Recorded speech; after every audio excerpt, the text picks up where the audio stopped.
देखिए ये आनंद गिरी का आश्रम था ये।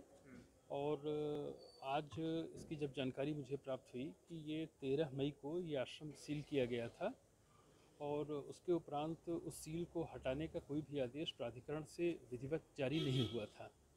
जैसे ही यह प्रकरण मेरे संज्ञान में आया तो इस पर तत्काल प्रभावी कार्रवाई करने का मैंने निर्देश दिया और तत्क्रम में सर्वप्रथम तो उस क्षेत्र के जो जेई हैं उनका मैंने एक शोकाज नोटिस जारी की कि आपके क्षेत्र में यदि कोई बिल्डिंग सील है तो किन परिस्थितियों में उसकी सील टूटी है। दूसरी कार्रवाई ये हुई कि प्राधिकरण की पूरी टीम वहाँ गई और उसने उस पूरे परिसर को सील कर दिया है और थोड़ी देर में उसके फोटोग्राफ्स वगैरह भी आप लोगों को मिल जाएंगे। इसके अतिरिक्त उस आश्रम के जो वहाँ पर व्यक्ति मौजूद थे उनको एक नोटिस भी सर्व की गई है कि किन परिस्थितियों में सील तोड़ी गई है और इसका जवाब तत्काल दें।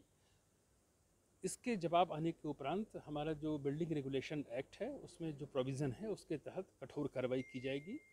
और मैं आप लोगों के माध्यम से ये सभी को ये जानकारी देना चाहता हूँ कि यदि प्राधिकरण द्वारा नियमानुसार यदि कोई सील की कार्रवाई की गई है, यदि उसको कोई तोड़ता है तो ये गंभीर अपराध की श्रेणी में आता है और इस प्रकार के किसी भी मामले पर बहुत ही सख्ती बरती जाएगी और किसी भी प्रकार की उसमें शिथिलता बरतने वाले अधिकारी कर्मचारी के खिलाफ भी कड़ी कार्रवाई की जाएगी। जैसे वो गंगा किनारे बनाया, क्या सर मानक के हिसाब से बनना चाहिए?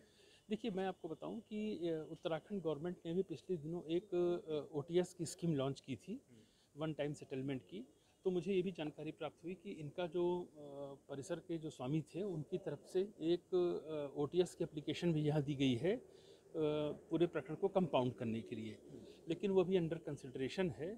और उसमें ये सारे मानक जिसका आप उल्लेख कर रहे हैं, वो चाहे वो LGT का हो या ऑनरेबल हाई कोर्ट का हो, गंगा के किनारे कितनी दूर कोई बिल्डिंग रहेगी कितनी नहीं रहेगी, ये सारे प्रकरणों पर विचार करने के बाद ही OTS के तहत किसी भी प्रार्थना पत्र पर विचार किया जाता है।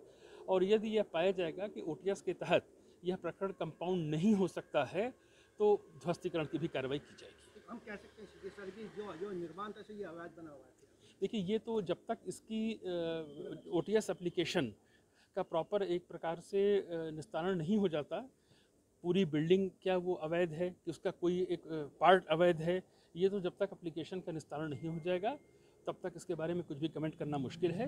और मैंने ये भी निर्देश दे दिया है अपने सचिव को कि इस OTS की एप्लीकेशन का शीघ्र निस्तारण भी करके मेरे समक्ष प्रस्तुत करें। इसी केस में नहीं, अन्य केस में भी देखा जाता है कि सीलिंग की कार्रवाई हो जाती है।